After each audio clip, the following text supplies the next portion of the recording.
teaching always say that ureter se jara dur raho, be away from the ureter. But with the advanced techniques or laparoscopic visualization of the abdominal organs, now a time comes that we should love the ureter, we should play with the ureter. And if you will love the ureter, you will play with the ureter, it will not put you into trouble. So most of us, we are share a common fear of injury to the ureter. Incidence is low, but ureteric injury may have a serious implication in terms of morbidity and litigation. Morbidity arising from the ureteric injuries includes hospital stay, secondary invasive interventions, sometimes needs a reoperation. Suppose mismanage the potential loss of renal function and deterioration of woman's quality of life.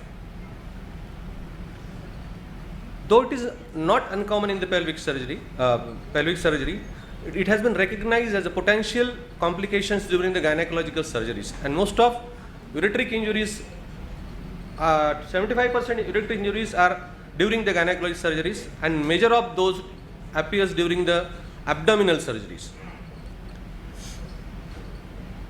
Reported incidence 0.4 to 0.5%. During benign pelvic surgeries, ureteric injuries can occur, and out of 1/3 out of these can recognize during operative procedure.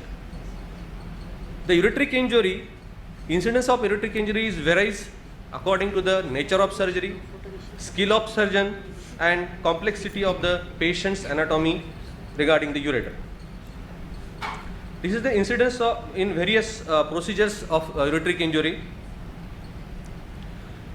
Even though the incidence is very low,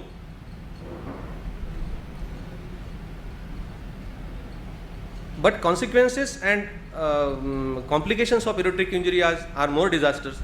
So all pelvic surgeons must become familiar with causes and risk factors associated with the preventable complications. Today we review to prevent ureteric injuries. Just we review in short functional anatomy of the ureter and the areas where it is more susceptible to trauma. Etiological factors for ureteric injury, risk factors, clinical presentation, prevention of ureteric injuries, and management of ureteral injuries sustained during the pelvic surgery. Everyone is well aware with the anatomy of the ureter. In short, ureter starts from the kidney, from pelvic LCL junction to the bladder. It is a abdominal retroperitoneal tubular structure. Length is about 25 to 30 centimeter. Abdominal part and pelvic part is almost equal. Right ureter is little 1 centimeter larger than the left. Ureter lies on the posterior, lies on the psoas muscle, anterior aspect of the psoas muscle. Descend downward posterior-medially below the ovarian vessels at brim. When it crosses the pelvic brim, at that level on right side it crosses the common external iliac artery, and on left side it, just because of the anatomical variation, it crosses the common iliac.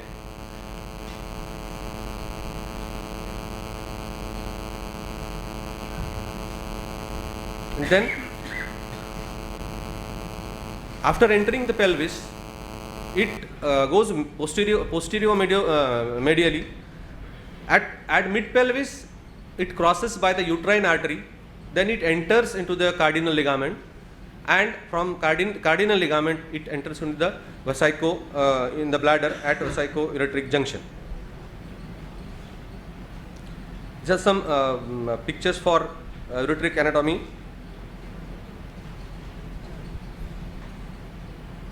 Important part during surgery, if there is if you want to dissect the ureter, for that we should keep in mind the blood supply of the ureter. In abdominal part, blood supply come from the medial side of the ureter, and in the pelvis it comes from the lateral side of the uterus, lateral side of the ureter, because in the pelvis, ureter lies medial to the branches of anterior division of the internal iliac artery. So this is a very important while dissection of the ureter. During operative procedures, causes of injury, ureter gets injured by ligation, either by angulation, sometimes by laceration. It is sometimes get crushed by in the clamps, because of excessive dissection of the this structure of the ureter, blood vessels of the ureter, then resection, and then while doing the laparoscopic surgery, we are using energy sources. So it is one of the common cause nowadays for thermal injury to the ureter. This is a classification of ureteric injury. Hematoma, grade 1, just somewhere because of the laceration or handling of the ureter causes a contusion or hematoma without devascularization. Grade 2, laceration, less than 50% transection. 3 is more than 50%. 4 is laceration, complete transection with 2 centimeter devascularization. Grade 5, laceration, avulsion with the 2 centimeter devascularization. This classification is important because according to this classification, and surgeon who is operating or who is dealing with the ureter, it helps to how to treat that injured ureter. Common sites for the injury during abdominal procedure, pelvic brim, where the ureter lies just beneath the infundibulopelvic ligament. If we pull the infundibulopelvic ligament, there is a chances of that ureter will come up, and we can clamp in the while transection of the infundibulopelvic ligament. Cardinal ligament, where the uterine artery crosses the ureter at the level of internal cervical os. Then anterolateral fornix of the vagina, as a ureter enters into the bladder, or intramural portion of the ureter.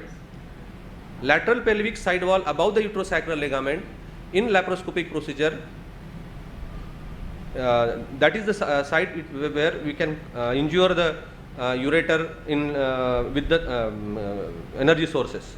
And while doing radical hysterectomy, we have to dissect uterine the tunnel. While dissection, in that case, there are chances of injury to the ureter. Risk factors for ureteral injuries.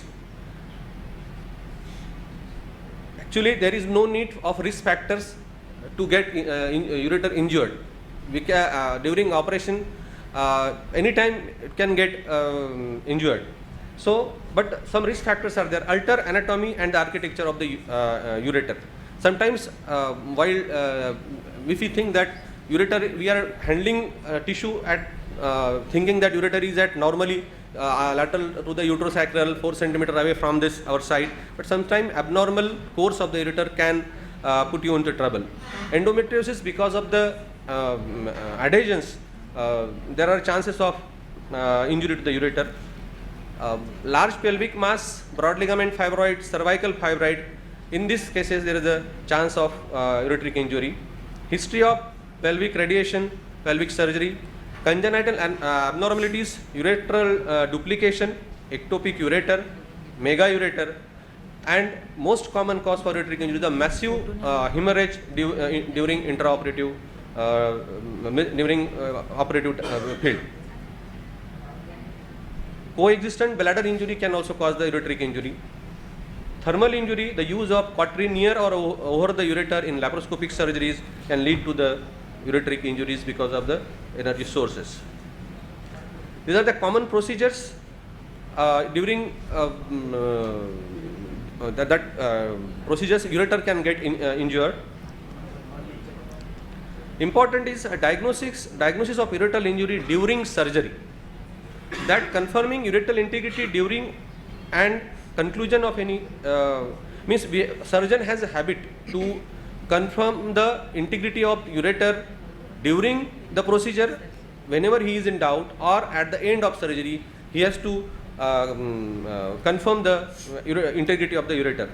If suspected injury is there, if you are in doubt, coloring agents or indigo carmine we can give to the IV to the patient. We can see the extravasation of the dye or colored urine in the urobag. Intraoperative cystoscopy is recommended. Preoperative stent placement. It is previously this if uterus size is big, we are suspecting adhesions. The placement of preoperative stent placement is one of the modality, but whether it helps, data is not that much sufficient, but it is suggested that preoperative stent placement can facilitate the diagnosis of ureteric injury at the time of operative procedure. Diffusion of thermal injury can cause the occult ureteral injury. That's why we should be very careful during the use of energy sources.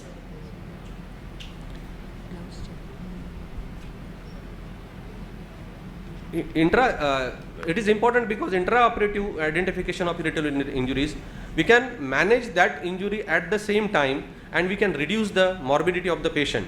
That's why every time high index of suspicion must be there to prevent the ureteric injuries.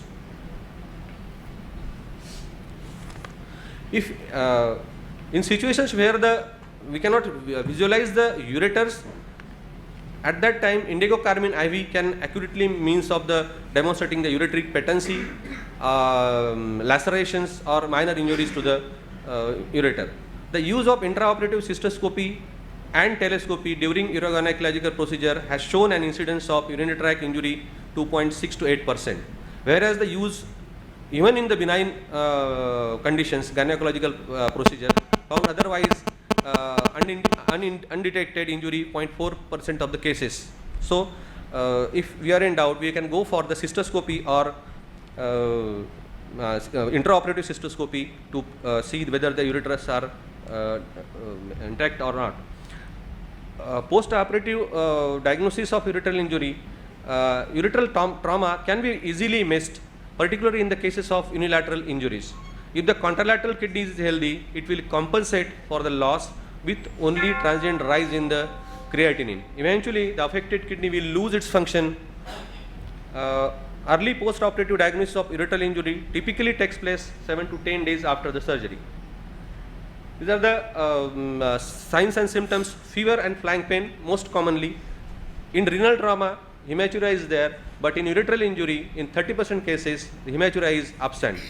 Abdominal distension because of the urinary ascites, peritonitis, abscess formation, and we have to look for the urinary leakage to see some fistulas, and sometimes there is obstruction of the ureter. There is a secondary hypertension because of the obstructive uropathy. Post-operative diagnosis, investigations, CT scan, retrograde uropylography or urogram, renal scan, cystoscopy, contrast dye test can help to detect the injury to the ureter.